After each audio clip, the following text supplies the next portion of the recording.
felt like I could hear the rumbles of like, oh, that is a bum, or that lost, or whatever it is, right? Because I was no longer who I was on the exterior, and even in my mind, I was no longer that guy. But I was not, like you said, excited about the prospect. I just knew it was necessary. Right.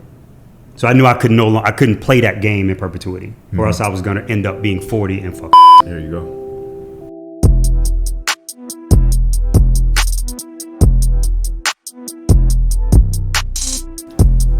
All right, what up, y'all? This is your next episode of Stay Sharp. Ordinarily, Jordan would be doing the introduction.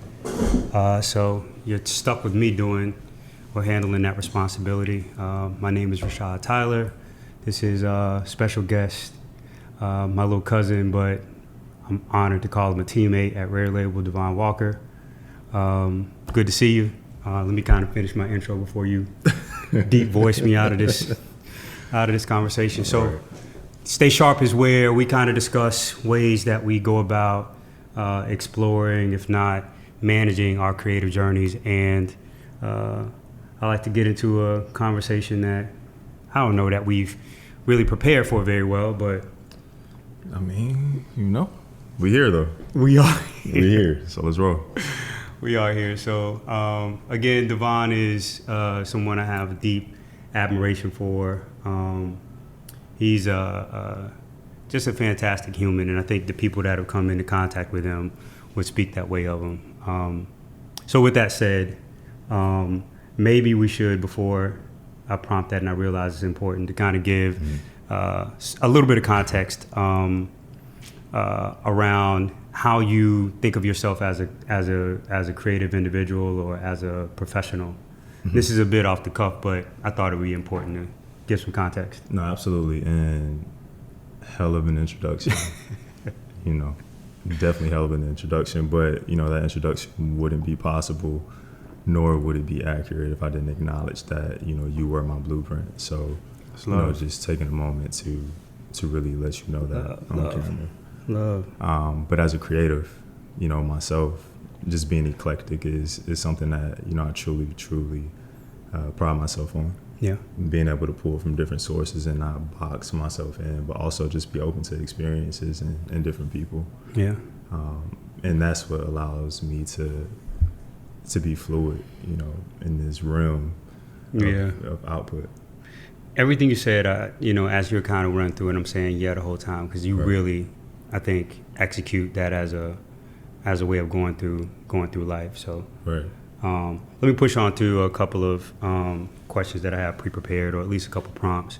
Mm-hmm. One of which is I want to really leverage the most of our conversation. I guess is a part one. I imagine we'll do this a few times. Right. But let's get into like some mindset concepts or some ideas, and I again will throw some prompts your way, starting with. Do you have any like stories or kind of personal moments where there was a toughness that you needed to pull up, right? Personally, like it was a moment that really forced you to kind of dig in, where you found that, all right, shit, I know how to do some tough things. Like looking back at it. No, definitely, man, and I feel that every day working with you guys. But truth be told, when you prompt me with that question, this is truly one moment that comes to mind for myself.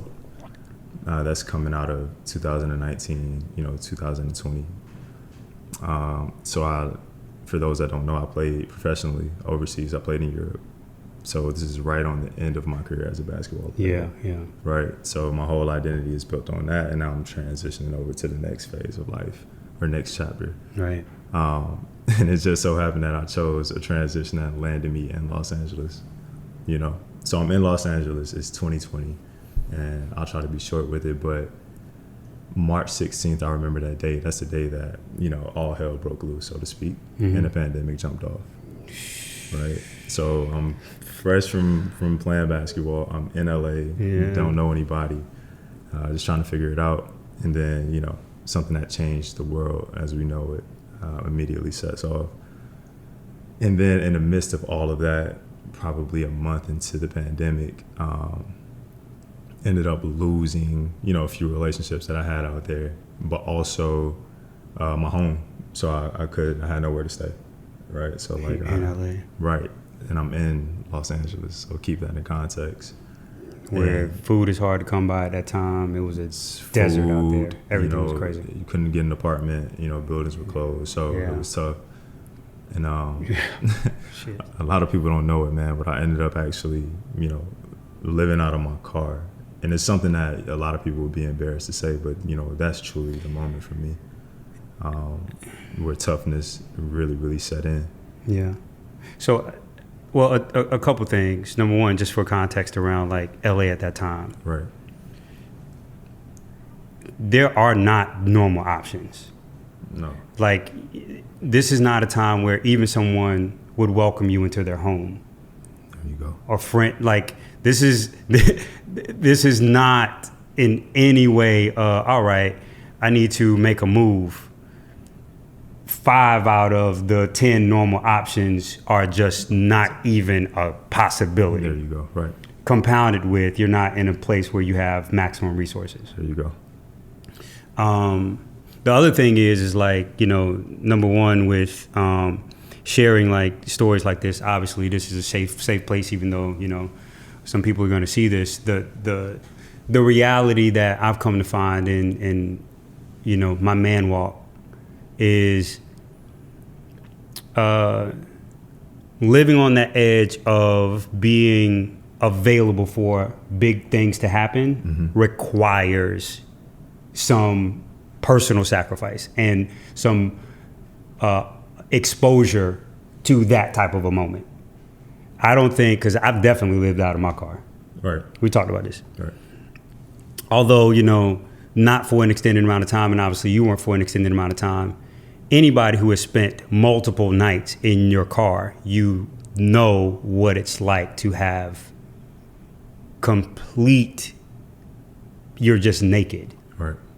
Right. And I think, and I don't want to speak to anybody else or to anyone else's experience, but I found a shit ton of solace in that moment over time. Absolutely.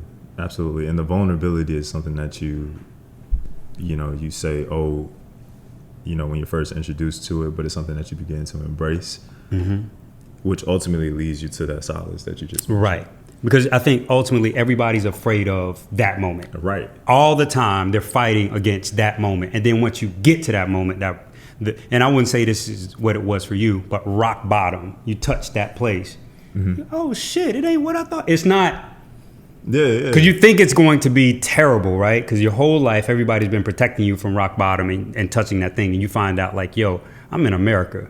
I can even cut on the air conditioner. Like, there are things that you realize you have access to that are more on the luxury side than not. Exactly. Because a car is a hell of a lot better than a tent. No, exactly.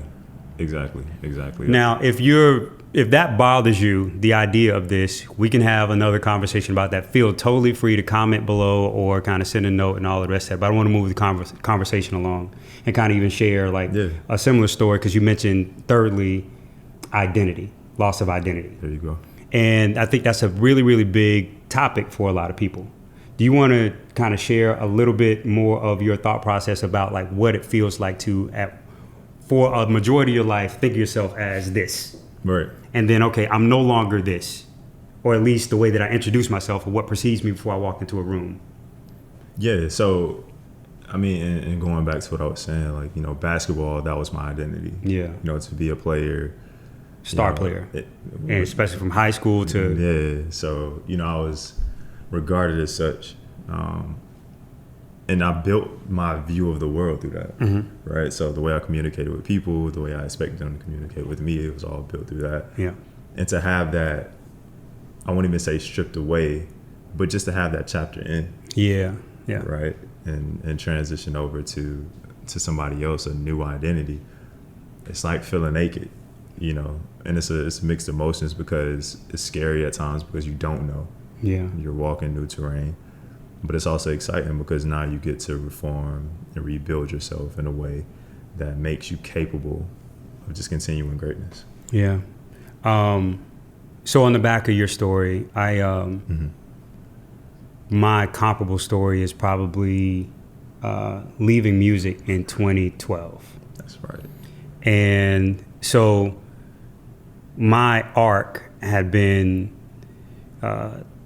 in college, having early success, making money. I was making more money, and I would care how I say this, as much money as the people who raised me personally in college. So I was doing well, and without divulging each one of those numbers, just say like for a college kid, I was doing well. So I continued to pursue things in the entertainment space because of my early success out of college. We're talking 21, 22 years old, doing well enough. So from that time up until that moment, 10 years time, let's say, my identity had become, the guy who is from this or this manager, something related to something that I'd done in the entertainment space was dominantly how I was regarded. And there was a reputation that was walking into the room prior to me. Right. So I built enough momentum where that was something I was comfortable with. And I was living on top of it. The same, we just kind of said, like, I expected people to interact with me based on. Right. So I realized, oh shit, not only is this not what I want to do, meaning the way that I was participating, because I'm in the music space now, but I'm participating in an entirely different way. So I'm looking at it going like, okay, I don't want to participate in this way. It feels incredibly unhealthy. Plus, financially, it's not going the way that I want it to go, right? I'm going to have a really, really difficult time figuring out how to provide for a family in 3, 4, 5, 10 years because of the inconsistency. And I have no idea where my next bag is coming from. So I'm making a few decisions at the same time. I'm also depressed. I'm in Atlanta by myself. I left the people that I came up with in the music business. So those guys were in Miami. I migrated to Atlanta. And there was just like a lot of challenges at the time. Anyway, I make the decision to leave the business. And at that time, I have to go cold turkey on some level, right? So I can't talk to the people that are in the business because I feel like they're going to persuade me to come back in. So it was a very, very lonely time. But during that time, I felt like I could hear the rumbles of like, oh, that nigga is a bum, or that nigga lost, or whatever it is, right? Because I was no longer who I was on the exterior, and even in my mind, I was no longer that guy. But I was not, like you said, excited about the prospect. I just knew it was necessary. Right. So I knew I couldn't play that game in perpetuity, or else I was going to end up being 40 and fucked up. There you go. Yeah, I mean, for you, and again, I want to move on to some other things, but for you, did you have like, all right, if I continue doing this way, that it's going to lead me to a bad space? Or did you have a different, like, what was the all right, let me go ahead and pivot and move into another, because you're healthy and you could grind, you could go and fight to go for a position and play basketball. So this is not like I'm not good enough. This is, I'm trying to figure out.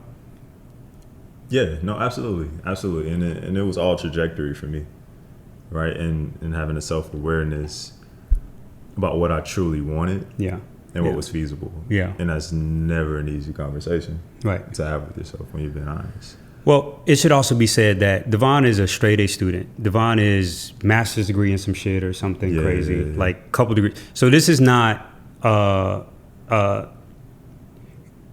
cliche jock from the 80s. This is not that, right? Nah. This is a well-educated, highly, like, very high performer in the classroom. Like, you've only had success. So and again, not to pull another thing, but like there's a lot of context that I think should be drawn from that. For sure. And I definitely took microeconomics. I think that kind of shook me a little bit. Right. But yeah. So you got some context like from that point of view. So I want to kind of move the conversation on because, I mean, again, we'll have a chance to do more of this on part 2 and part 3. So when we kind of dealt with this already, but there are moments like what we just kind of discussed where a previous version of yourself might have forfeited. Like a previous version of yourself might be like, yo, this is too fucking hard. I'm cool. Let me leave this alone. I'm out. Right?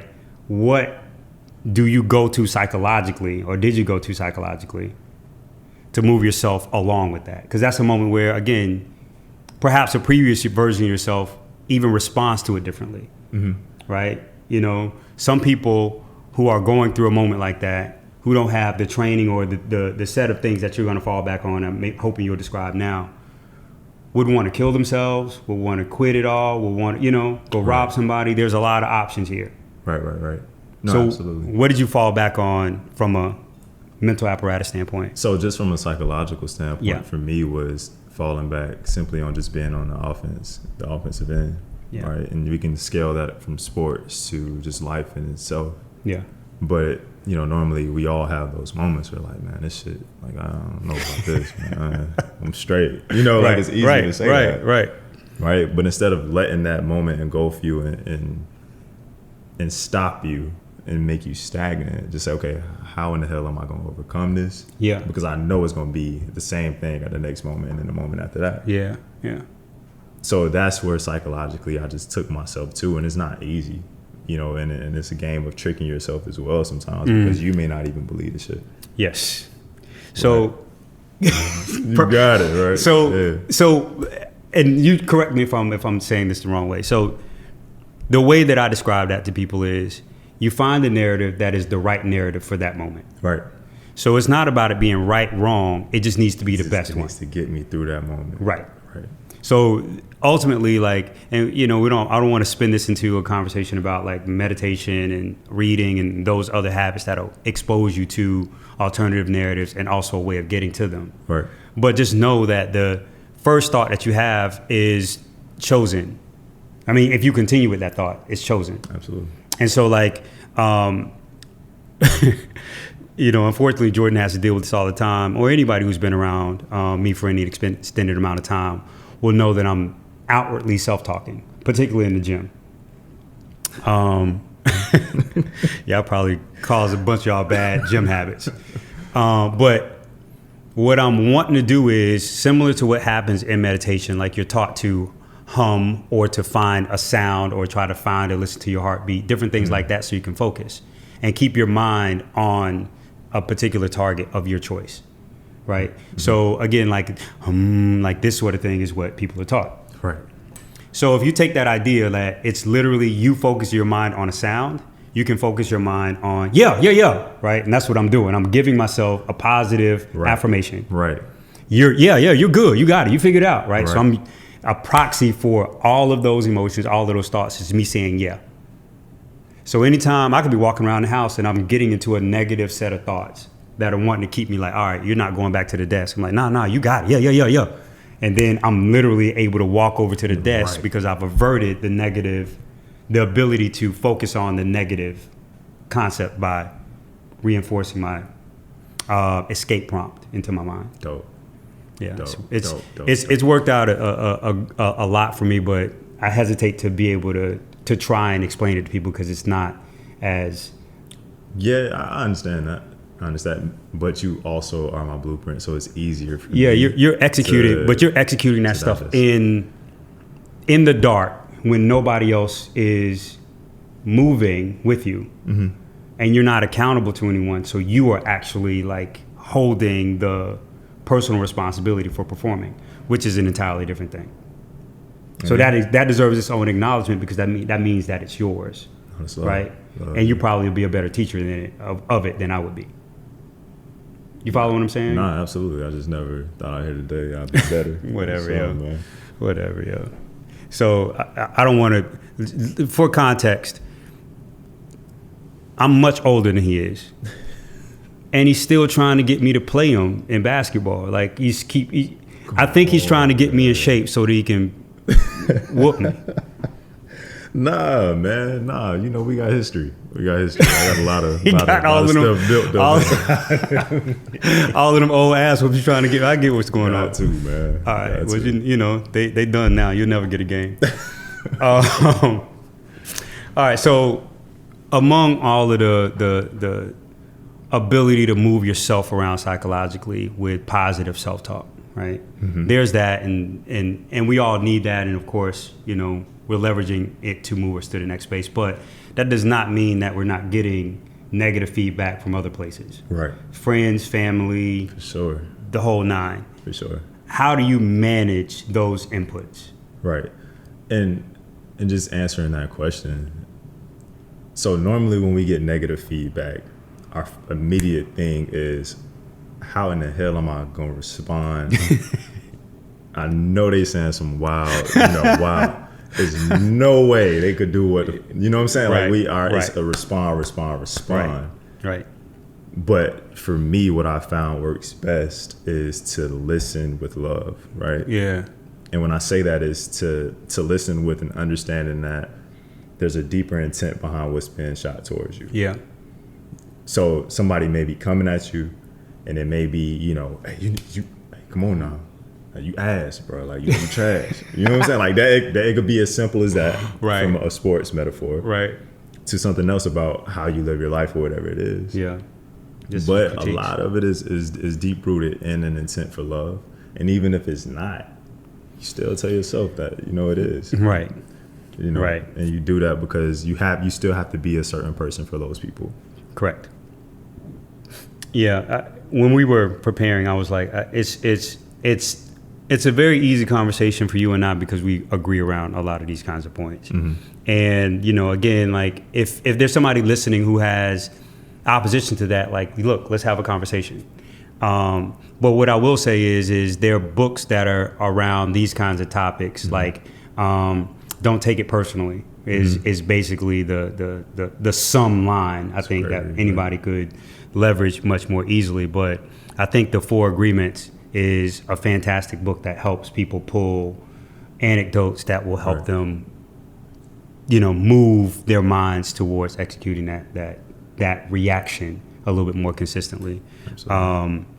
No, I could not agree more. I don't have anything to add to that because I think that's actually perfect. It's life. It's life, but it's a practice though. It's not something that is just innate or given to you, or that you just wake up by osmosis and have it. It's just a practice. Yeah, I think ultimately the concept of a through line may be an additional, like an add-on for ways for people to string together years of being consistent, as opposed to having a momentary response that's on point. Right. Because you're going to need to be able to have that response for 20 years straight in order to be somebody. For sure. And oddly enough, I walk away from being in close proximity to relationships with people that can't execute it over 3 days. Now, most of us know people who can't operate that way in a single day, right? Because their ego is going to dominate, or what they believe is their ego response is going to dominate all reactions to all things. So anyway, this was much easier than I anticipated. Nah, it was great. I thought it was going to be like the red table, but red table talk. Thought it was going to be tears. Look, man, I had a box of tissues right here, so we straight. That's dope. We're good. Well, make sure you subscribe to the channel for sure. Backlog and check all of the previous episodes where myself and Jordan are on. We'll do a couple more, I'm sure, with you and I on the Stay Sharp playlist. And then we got some more content that we're putting together. And lastly, you want to share your socials before we close it out? Yeah, everything is at DeVon Walker, which is DVOWALKER. Twitter, Instagram. If you want to find me, I'm there. Yeah, he's got for the women who just follow dudes who take pictures, he might be one of them guys. Hey, yo, come on. Nah, that's because, Michaela and Jordan, they gas me to do such. So. You have quite a few supporters that will provide some gas. But yeah, for sure, follow at Raire Label. My Instagram handle and everywhere else is at Rashad Tyler. And again, subscribe, join our mailing list at rairelabel.com. We'll talk to you again. This has been an episode of Stay Sharp. Holla at you. So.